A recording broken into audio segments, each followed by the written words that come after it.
20 years ago, when I was living with my parents, they said that as long as I was under their roof, they forbid, with threats of violence, for me to go to college or to even talk about it because I was too stupid. It would be a waste of money and mileage on the car. After 10 years with my narc boyfriend, I became unable to work due to the mental and physical state that he left me in. The only way I could leave him was to move back in with my narc parents. Every day for 6 months, they asked me, "Why didn't you go to college?" I have since moved out and I'm getting better now. I realize it is demonic. By the way, my dream since I was 12 was to do nails. And every time I see my parents, they remind me of how well respected and successful all the girls at the local nail salon are. My mother was drunk one night, and she even admitted that they lent their employee $20,000 to put a deposit on a hair salon for his wife. They also bought my brother a farm, but still can't help me buy a used car or co-sign for a loan for an education. I have a lifetime of stories like this. Okay, here is what I want to say about this.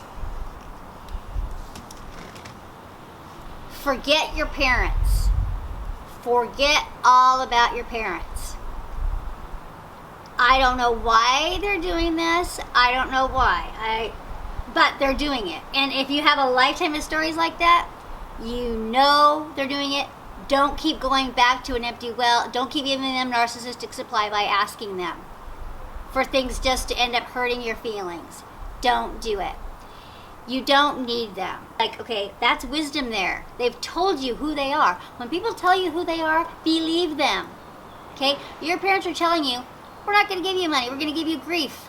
We're going to give you grief. And if we give you money, guaranteed, you will pay for that. You will, every dime, you will pay it back in spades. You will pay. If they gave you the money and you, God forbid, had some struggles and some hard time making the thing get off the ground, oh, they would tell you, that you had just disappointed them and that they invested in you, what a loser you are, what a mistake it was. And if you do make a success of it, it'll be all because of them. So don't give them the narc supply by doing that, okay? Now here's what I see, clear as a bell. Okay, I see, first of all, if you wanted to go to college, you'd go to college. If you want to do this nail salon, you'll do the nail salon. Forget all about them. Don't let them sabotage your dreams. They're not sabotaging your dreams. You are. You're giving away your power. You're entitled to some things. You were entitled to love. You were entitled to being born to parents who were emotionally available to love you and take care of you and be fair between you and your brother and all of that stuff. And that's where they failed. That's the failure, is that they did not do that. But this money stuff, that's just muddying the waters. You don't want to be involved with them with money, even if they would give it to you at this point. You do not want it. In fact, I'm not sure I don't think you want any contact with these parents. Ask yourself why you're even in contact with them. Okay? Because, really ask yourself why you're in contact with them.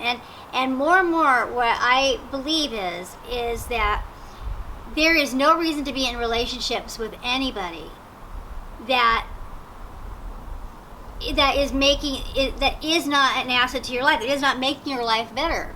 And that is acting like you're not making their life better. Is acting like you're a pain in their side.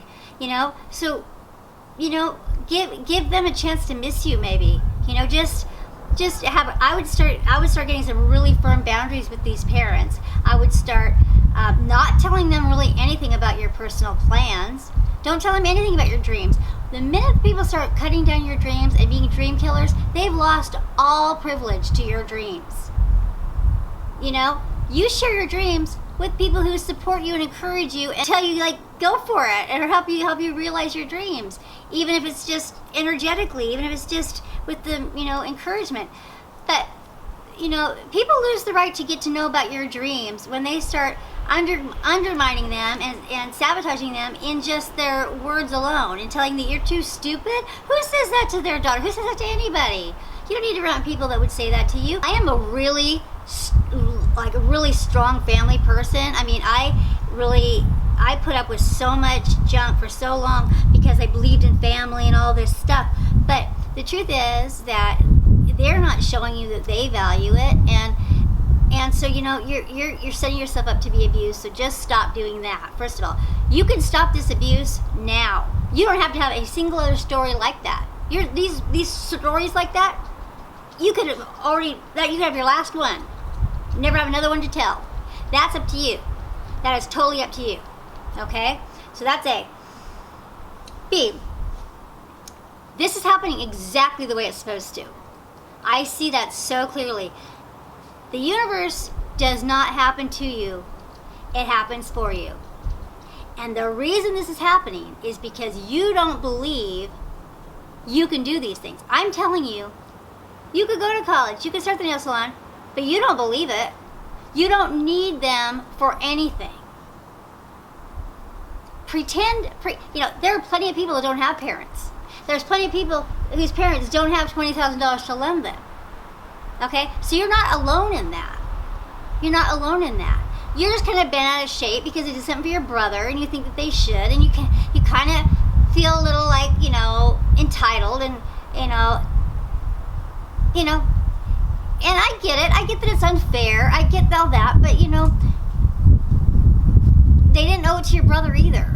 So the other assholes, I get it. They're unfair. They're not very loving. They're not very cool. Who would say that to their daughter, but you're too stupid? That's totally uncool. And yeah, you've been abused for sure. I get it. You totally have been abused, narcissistically abused, and that's not cool. And you have some wounding to get over, and it has nothing to do with your parents. The first thing you need to do about getting over your narcissistic abuse in childhood is stay away from your parents. The second thing you need to do is start proving to yourself what you're capable of. Okay?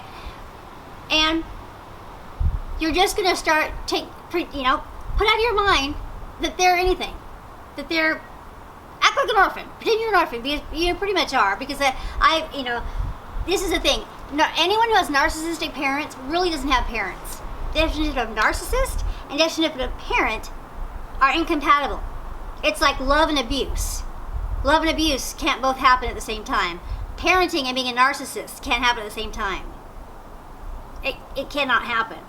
Because parenting, by definition, means that you put your child... Now, you're not a child anymore, so there's that too, but it means that when you have a child, you put their needs ahead of your own. It means that you see the best in them.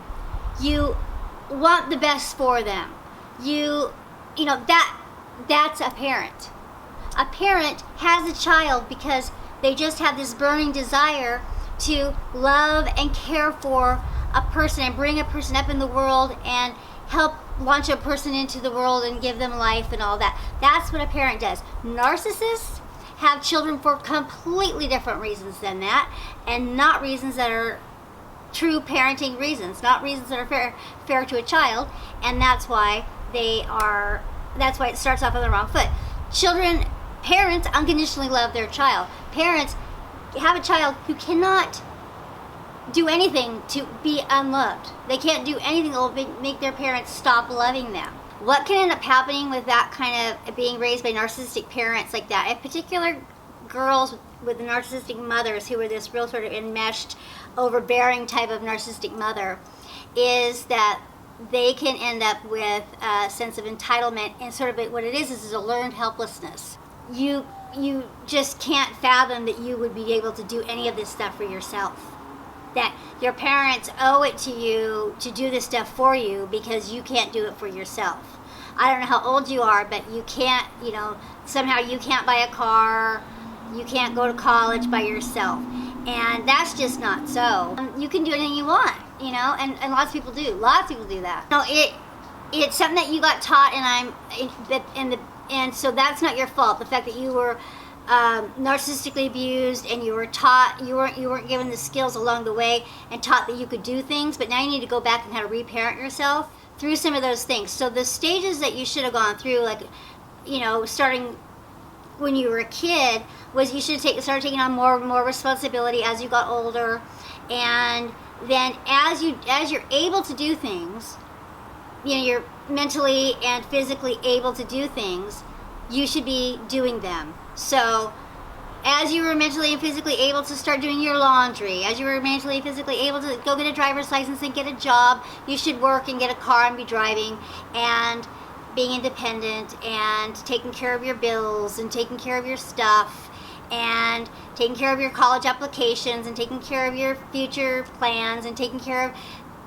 you see where I'm going? So that by the time you're 18 or whatever, you know how to do some stuff. And it isn't so overwhelming to you to think, oh, I could get a car loan by myself. Not everybody has a cosigner. I've never had a cosigner.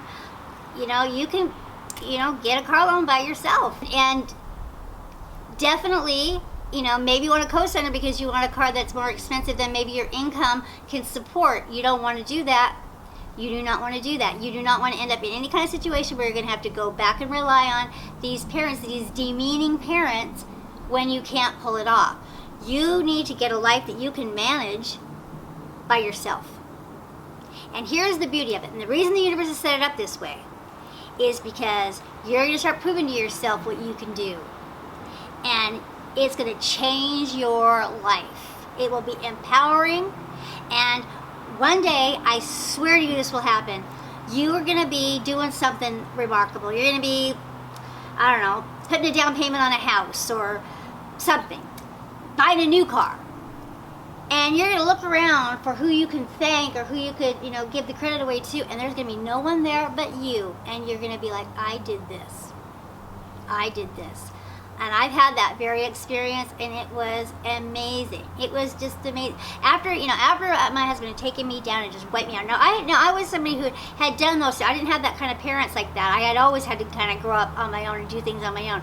I'd always had that. But after he had just wiped me out, and I was just wiped out, I did have a period of time where I still was in such utter disbelief because I believed that especially men, like I believe my husband, my brother, my father, that was part of their deal. That was part of the payoff.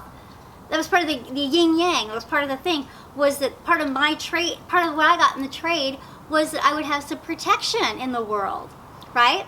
And I had just completely been ripped off by the men in my life and not protected. And so it was really hard for me to wrap my head around that. And so I kind of stayed frozen for a little bit.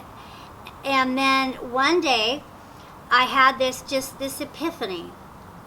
I just had this epiphany. And the words that came to me were, no one is coming. No one is coming. Your husband's not coming back. Your dad's not coming back. Your brother's not going to walk the door. No one is going to come in here and be the hero that saves the day. They're not. I almost died. I was seriously injured. I had no money. I wasn't able to get disability insurance because my husband had done all this wacky stuff with the books, which was illegal. And, he just completely screwed me over, taken all of our money, all of our assets, left me without a friend in the world, without any social, I was a pariah in the community. I mean, it was just really ridiculously bad. And it really did look, for a minute, it looked like there's no way I can climb my way out of this without someone giving me a help up. And there was nobody giving me a help up. Nobody. And so I figured something out, and I managed, and about 4 years later, it took him about 4 years to take me all the way down, and it took me about 4 years. And I looked around, and there was no one there but me. And you know what? Now, and here's the other thing that's going to happen. After that happened, I met the most generous, loving man in the world who takes wonderful care of me. And I haven't had to take care of myself ever since. I mean, he really just is such the most nurturing, wonderful guy. But if I had met him before I had done all that, I would still be walking around afraid. I would be so afraid. I would be afraid. I don't have to be afraid of anything because I know what I can do. And the universe was not going to bring me someone to save the day. I had to save the day myself. And then after I did that, and after I knew what I could do, and after I was never going to be scared again, lo and behold, the knight in shining armor showed up. But that's how it goes. That's how it works. The universe is on your side. It's on your side. It's working for you, not against you. So just, draw on your inner reserves. It's not the easiest thing. It's not what you want. But, we're past that. We don't always want what's best for us. We don't always want rest at all. We want what's easiest for us. We want what we know. We want what's comfy and cozy. That's not what's best for you. What's best for you is what's happening. And believe me, it's going to be really, truly, in the long run, the very best thing for you. And when you get through that, you're going to be changed. You're never going to be feeling as weak and wiped out, and your parents will not have anywhere close to the amount of power they have over you right now. So that's my advice. Get some distance from your parents. Don't tell them what your plans are. Start making plans and taking steps. And always, always, always, the best thing you can always do is just to put one foot in front of the other and do the next right thing. That's always the way to start. Just do the next right thing. Okay, thanks a lot, you guys. Please subscribe, write me some comments, and I will talk with you real soon. Bye-bye.